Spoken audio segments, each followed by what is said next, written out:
صديقي اللي بتشتكي من حياتك، اهلا وسهلا بيك. انا جاي لك من المستقبل وبقول لك ان في حاجات كتيرة انت حاسبها غلط وبتفكر فيها غلط. ومن اكتر الحاجات اللي انت حاسبها غلط ان مش معنى ان انت ما اتولدتش غني او معكش فلوس او معكش معدات تعمل اللي انت عايزه اذا انت مش هتنجح. لان فكر فيها كده اهو. تعال ندي مثل سريع واخش في الفيديو على طول. ان لو انت من الاشخاص اللي بتفكر بطريقة انا عايز ابدأ يوتيوب، اوكي، انا محتاج مكان اصور فيه، انا محتاج كاميرا، انا محتاج مايك، انا محتاج اضاءات، انا محتاج وهتقعد في نفس اللوب ومش هتخلص ومش هتعمل حاجة. فاهم؟ انا جاي من الحته دي بقى. انا كنت بقول زيك، انا كنت بقول انا محتاج اعمل اضاءات، محتاج اصور في مكان كويس، محتاج تليفون كويس، وكل الكلام الجميل ده. كل الكلام الجميل ده كويس ويساعدك، بس لو انت ما بدأتش في الحاجة اللي في ايدك صدقني عمرك ما هتعمل حاجة بالحاجة اللي هتجيبها. ومثال كبير، انا هو من القنوات الصغيرة، صح؟ بص كده، بصور في مكان كويس، صح؟ انا بصور في مكان كويس يعني مش وحش. شايفني كويس، صح؟ شايفني كويس. الاضاءات كويسه، عامل باك لايت، في كي لايت هنا، صح؟ ديكور كويس. انا بصور بمايك، برضو عندي مايك، صح؟ كل ده جميل. انا عندي 220 سبسكرايب، صح؟ طيب، في ناس مش عندها كل الكلام ده وعندها عدد مشتركين وفيوز ولايكات اكتر مني. هل ده علشان هم مثلا بيستخدموا حاجة مش عندي؟ ما كل حاجة عندي اهي، مايك، مكان كويس، ديكور كويس، اضاءات كويسة، كل حاجة موجودة. بس ايه اللي يخليهم هم افضل مني؟ ايه اللي يخليهم هم عندهم سبسكرايبرز اكتر؟ ممكن يكونوا حققوا دخل، ممكن يكونوا عملوا 4000 ساعة مشاهدة لو بتفهم في موضوع اليوتيوب ده، صح؟ ممكن يكون شهر وناس تانية بتتابعهم. ومن اجمل الحاجات اللي موجودة في اليوتيوب مثلا مش موضوع الفلوس ولا موضوع المشاهدات ولا مش عارف كوميونتي. ده من اجمل الحاجات اللي موجودة في اليوتيوب. في ناس بتتابعهم، بتستنى الفيديو بتاعهم كل اسبوع. هل ده مش موجود معايا؟ موجود، بس بشكل صغير. وعشان كده بقول لك ملهاش علاقة باللي انت اتولدت فيه. فلقيت نفسك مثلا مش معاك فلوس فانت مش هتقدر تعمل حاجة، عملوها. لقيت نفسك مش معاك معدات كويسة، عملوها. تعال اقول لك على حاجة قالها لي واحد صاحبي من كام يوم.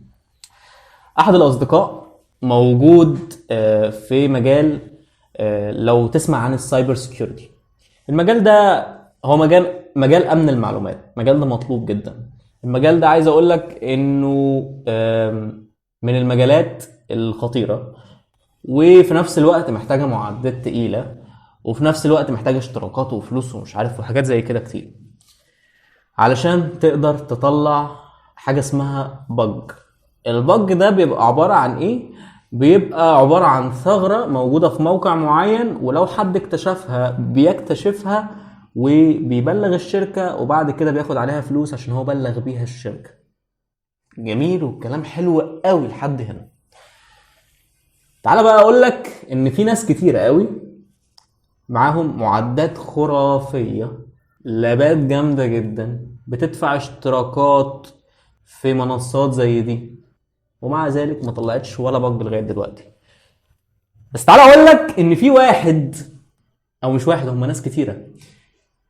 ده من الحاجات اللي قالها لي، بتطلع ثغرات بالتليفون اللي في ايديها، اللي هو لا يصلح، لا يصلح بمعنى الكلمة تدخلك. يعني لو رحت قلت لحد ان انا هروح مثلا اطلع الجبل وانا شايل 100 كيلو، انت متخيل؟ صعب جدا، مستحيل، ما ينفعش. انت مش هتعرف تطلع الجبل اصلا كده. هتعرف تطلعه ب 100 كيلو؟ هو الشخص ده عمل كده. وبما ان في شخص عمل حاجة زي كده، فانت مش محتاج دليل اكبر من كده ان انت تقدر تعملها بالحاجة العادية. هو شخص بدأ اسوأ منك وبدأ اعقد منك وبدأ اصعب منك ووصل للهدف اللي انت عايز توصل له. على سبيل المثال في المجال اللي احنا بنتكلم فيه ده، هو قدر يعمل حاجة بلا شيء، ومع ذلك الاشخاص اللي بقى لهم سنين بمعدات ما عملوش حاجة لغاية دلوقتي. في مجالي مثلا انا بتعلم داتا اناليسيس. في ناس بتقول ان انت علشان يبقى عندك او تقدر تستخدم المجال ده كويس وتعرف تبقى شاطر فيه وهكذا، محتاج حاجة. اول حاجة ان انت تشترك في كورس جامد جدا من شخص جامد جدا وتدفع فلوس كتيرة جدا، وفي نفس الوقت يبقى عندك جهاز جامد جدا،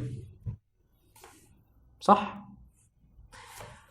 ومع ذلك في ناس كتيرة بتعمل حاجات في المجال ده خرافية بجهاز لا يتعدى ال4-5 آلاف جنيه، بكورسات من على اليوتيوب، بمعلومات موجودة في أي حتة، من غير اشتراكات ولا كورسات ولا أي حاجة من الكلام ده.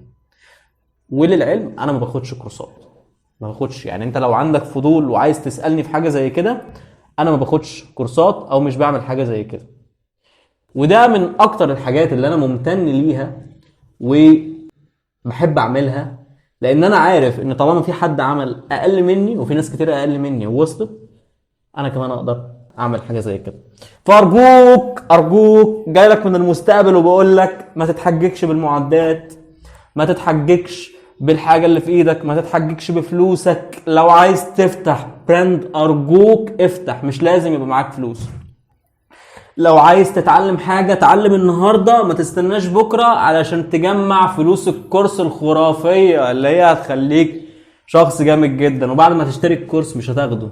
ليه؟ لان انت ما بدأتش اصلا وانت عادي.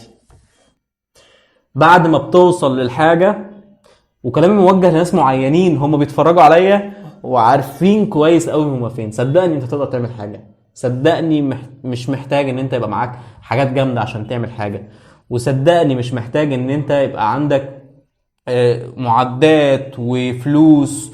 وانا مثلا لو اتولدت في بيئة مش افضل حاجة فبابايا مش معهوش فلوس كتيرة فمش هيساعدني، مش عارف ايه. انت تقدر تعمل كل ده، تقدر تعمل كل ده بلا شيء، لان في ناس كتيرة جدا عملت حاجات زي كده. فبلاش نتحجج ارجوك. ويمكن الكلام ده صدقني اتعلمته بصعوبة مش بسهولة، ومش بنصحك كأني انا بعمل حاجات زي كده.